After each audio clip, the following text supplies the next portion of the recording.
C'est parti, on va voir comment trouver des bonnes couleurs pour un site, pour la création d'un site. Donc on appelle ça trouver une palette de couleurs, vu qu'en général on va avoir trois couleurs. C'est mieux d'avoir trois couleurs, même si on peut en avoir plus quelquefois. Donc ici, on va d'abord commencer par voir, en fait on va voir plusieurs techniques pour trouver des couleurs. Ici j'ai une image d'un coucher de soleil, d'un joli coucher de soleil comme ça. Et déjà à l'intérieur, eh bien, on va pouvoir repérer des couleurs en fait. Et on va pouvoir se créer une palette de couleurs.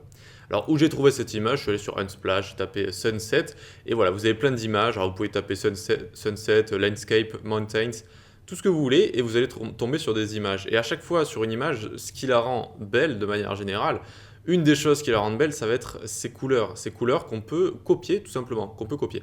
Donc voilà, j'ai pris cette image-là, très bien, et je l'ai mise sur Figma. Vous avez juste à la drag and drop sur Figma, et elle va apparaître juste ici.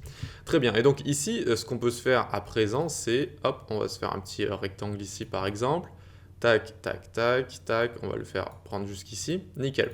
Et donc, dans ce rectangle, on va pouvoir faire d'autres petits rectangles. Ce sera nos touches de couleur, si vous voulez. Hop, donc ici, on a notre premier rectangle, et on va aller dans la couleur juste ici, on va piquer la petite pipette ici, et là, je repère les différentes couleurs que j'ai. J'en ai une navy que j'aime bien, un petit peu en haut ici. Vous voyez, hop, ça me fait ma première couleur, la couleur du ciel directement. Ok, nickel.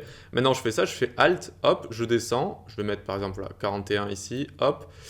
Hop, hop, je fais Mage, je clique, et je vais pouvoir faire Alt, et je redescends comme ça. Alors, je ne sais plus combien il y avait, 43, voilà, 43, nickel. Je clique sur mon second rectangle, et c'est parti, je peux m'amuser à prendre les différentes couleurs. Ici, alors, hop, on va se déplacer. Au moins, j'aime bien le rouge du soleil ici, un peu l'orangé là. Hop, on peut prendre ça par exemple, ça nous ferait une jolie couleur orangée. Ah, je crois que je peux faire mieux, tac, tac, tac. Voilà, bon après c'est pas grave, c'est juste un rouge comme ça, nickel, de toute façon c'est juste pour la vidéo. Et donc ici ensuite on va prendre une pipette, on peut commencer encore. Qu'est-ce qu'on a? Ben, on a le noir ici, la couleur sombre en dessous là, tac, on peut le prendre également. Ça peut nous faire une couleur de contraste, notamment pour le texte. Évidemment un texte noir sur un fond clair, c'est nickel. Ben, le fond clair on va se le prendre également, regardez ici, une sorte de beige, nickel. Voilà, ça nous fait déjà quelques couleurs sympathiques. On peut en rajouter encore. Oups, on peut en rajouter encore plus si on veut. Donc tac tac tac, 43. Quelle couleur je pourrais rajouter encore juste ici? Alors ça pourrait être soit une couleur du soleil là. Non, moi je pense que on est pas mal. Alors peut-être un petit bleu clair ici, un petit bleu clair. Tac, ici pour faire une nuance de notre couleur principale qui serait le bleu, c'est pas mal. Donc vous voyez que c'est assez simple de trouver des couleurs comme ça. Alors j'allais dire dans la nature, mais directement même juste dans des images comme ça. Mais oui, dans la nature, la nature a souvent de belles couleurs, donc on peut s'en inspirer comme ça directement. Donc vous voyez qu'on a une petite palette ici. On reviendra sur cette palette un petit peu plus tard à la fin de la vidéo, mais sachez que voilà qu'on peut prendre des couleurs assez facilement. Donc Unsplash ou n'importe quel site de banque d'images pour trouver des images. Ensuite, vous pouvez directement copier. Vous pouvez taper Best Color Schemes par exemple. Donc c'est des schémas de couleurs si vous voulez. Et vous avez des sites qui répertorient comme ça d'autres sites, du coup des palettes d'autres sites comme ça. Et vous voyez qu'à chaque fois j'ai les couleurs en hexa qui sont là. Et je peux directement m'inspirer, aller prendre ces couleurs, les changer un petit peu ou même juste les prendre, hein. Il y a aucun problème avec prendre directement des palettes de couleurs qui existent déjà. Ok? Donc c'est bien de les prendre, mais comment faire quand on débute, un site, se dire quelle couleur je vais choisir de manière générale, quel va être le ton principal. Eh bien, il faut voir de quoi parle votre site. Il faut voir de quoi parle votre site. Est-ce que c'est des filles ou des garçons qui vont aller dessus? Quels vont être leur âge? Quels vont être leur, comment on appelle ça, même combien ils gagnent, combien, on va dire, socio-économiquement, vous voyez, qui ils sont, etc. Leur âge, etc., etc. Donc ça, déjà, il va falloir le voir, ok? À qui on parle, et donc comment on va pouvoir choisir nos couleurs en fonction. Pourquoi? Parce que, alors on est où ici? Chaque couleur va avoir des meanings, c'est-à-dire ça va vouloir dire des choses. Par exemple, le rouge, voilà, c'est la passion, c'est l'excitement, c'est l'énergie, etc., etc. On voit que Coca-Cola a pris par exemple le rouge pour la jeunesse, par exemple. Orange, yellow, par exemple, quand on veut un site sur la nature, on va prendre un site plutôt vert, marron, comme ça. Et donc, chaque couleur a vraiment une signification. Donc, il suffit juste de le voir, vous tapez, premier site va vous l'expliquer, hein, tout simplement.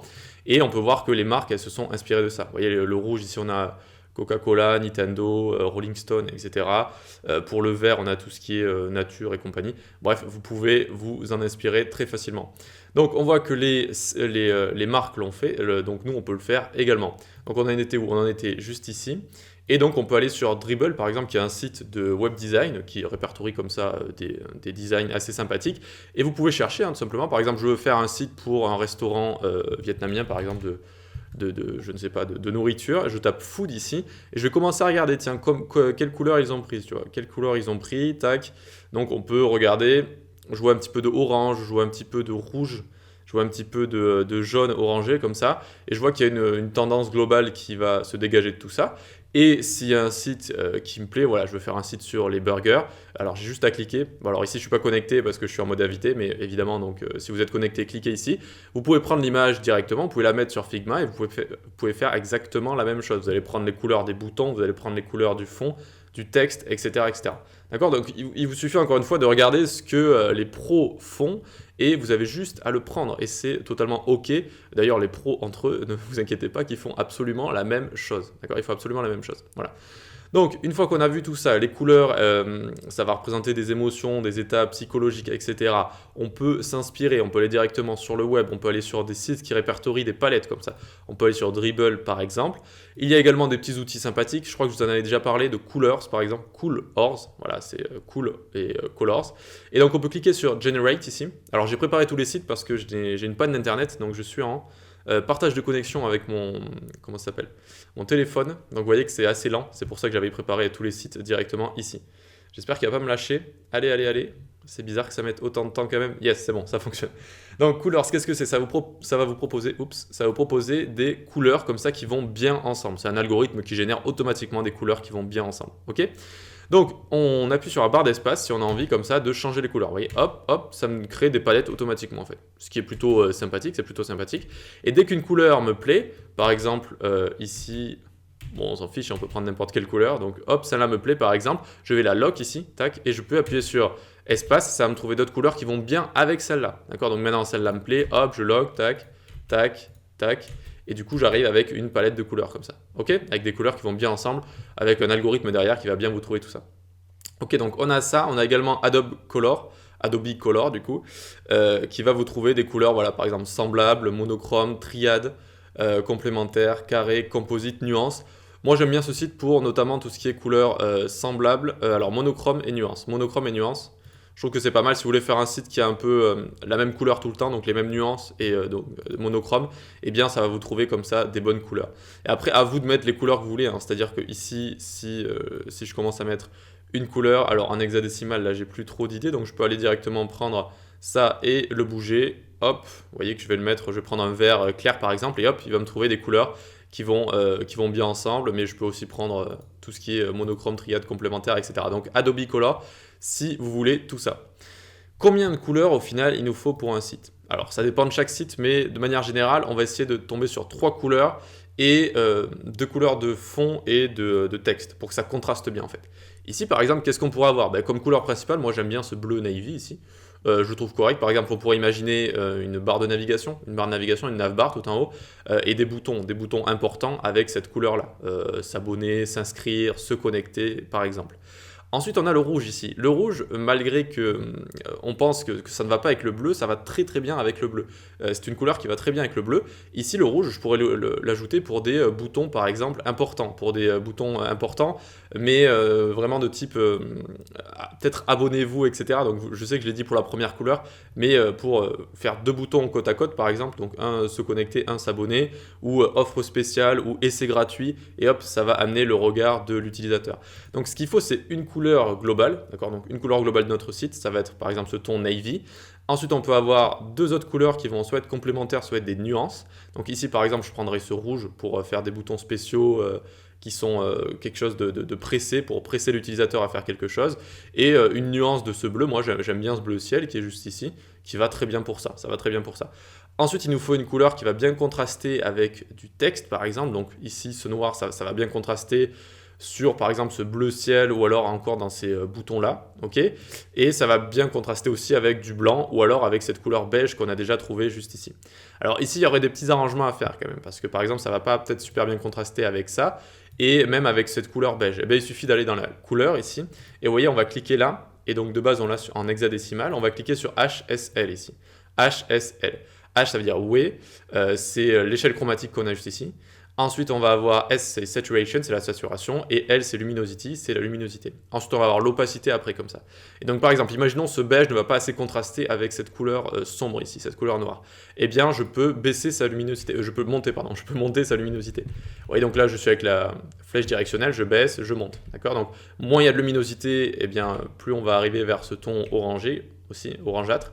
Et donc, plus on va monter comme ça, plus on va aller vers le blanc, en fait, tout simplement. Et donc, plus ça va contraster avec ce noir juste ici. Vous pouvez faire exactement la même chose avec toutes les autres couleurs, d'accord? Si vous voulez une couleur plus ou moins saturée, plus ou moins contrastée, n'hésitez pas à aller, vous voyez, hop, là, je vais jouer sur la saturation, sur mon bleu tout en haut ici. Voilà. Et donc, ensuite, le way ici, c'est la position sur l'échelle chromatique. Vous voyez que là, on a l'échelle chromatique, si vous voulez, la roue chromatique. Et donc, si je baisse ou je descends, je vais me déplacer ici. Vous voyez, là, je le tends vers le violet, et si je vais vers là, ça va être vers le bleu clair, etc. Ok? Donc ça, c'est la roue chromatique. Donc on va laisser le navy qu'on avait juste ici. Voilà comment trouver des couleurs. Il nous en faut une principale, deux qui vont être soit des nuances, soit complémentaires, donc des couleurs qui vont bien aller ensemble. Et ensuite, il nous faut une bonne couleur de contraste. Donc en général, le texte est noir, mais ça dépend. Si vous avez un fond qui est noir, eh bien, on va essayer d'avoir un texte qui est plus clair, qui est plus vers le blanc. Et ensuite, donc, un fond également global ici. Vous voyez, donc là, on a bien la couleur principale. On va avoir deux couleurs, donc une qui va être ici rouge, qui va bien aller avec le bleu, et une nuance qu'on ajoute ici, couleur de texte, couleur de fond, et puis voilà, on est parti, quoi. Donc, on peut copier donc, de photos, on peut copier de palettes qui existent déjà. Vous pouvez même aller sur des sites, sur Awards, etc., ou même des sites qui vous plaisent, même Facebook et compagnie, même juste les réseaux sociaux et vous en inspirer. Vous pouvez aller sur Dribbble pour voir, donc pour faire exactement ce genre de choses. Donc, si vous avez un thème, eh bien, vous pouvez aller directement le chercher et voir ce que les autres font sur ce thème-là, et pour vous inspirer également.